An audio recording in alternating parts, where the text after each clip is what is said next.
କୁଆଡ଼େ ଗଲେ ଦୀପିକା? ହଁ ଆଜ୍ଞା। ବହୁ ଚର୍ଚ୍ଚିତ ଦୀପିକା ଦିନେଶଙ୍କ ପାରିବାରିକ ବିବାଦରେ ପୁଣି ଆସିଲା ଆଉ ଏକ ମୋଡ଼।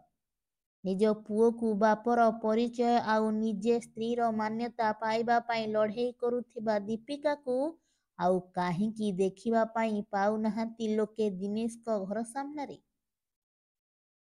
2 ଦିନରେ 3 ଦିନରେ ଥରେ କ୍ୟାମେରା ସାମ୍ନାକୁ ଆସି ଗୋଟିଏ ପରେ ଗୋଟିଏ ଖୁଲାସା କରୁଥିବା ଦୀପିକା ସତରେ କୁଆଡ଼େ ଚାଲିଗଲେ? ନା ସମସ୍ତେ ଦୀପିକାକୁ ନ୍ୟାୟ ଦେବା ପାଇଁ ଲଢ଼େଇ କରୁଥିବା ଭୁଲି ଯାଇଛନ୍ତି? ଦୀପିକାକୁ ଆଉ ଦିନେଶଙ୍କ ଘର ସାମ୍ନାରେ ନ ଦେଖି ଏବେ ଏମିତି କିଛି ଲୋକେ ପ୍ରଶ୍ନ ପଚାରୁଥିବା ବେଳେ ଦୀପିକା କାହିଁକି ଆଉ କ୍ୟାମେରା ସାମ୍ନାକୁ ଆସୁନାହାନ୍ତି ବୋଲି ସବୁଆଡ଼େ ଚର୍ଚ୍ଚା ହେଉଛି। ଏହାରି ଭିତରେ ଏଇଠି ପ୍ରଶ୍ନ ଉଠୁଛି ଯେ କ'ଣ ହାର ମାନିଗଲେ କି ଦୀପିକା?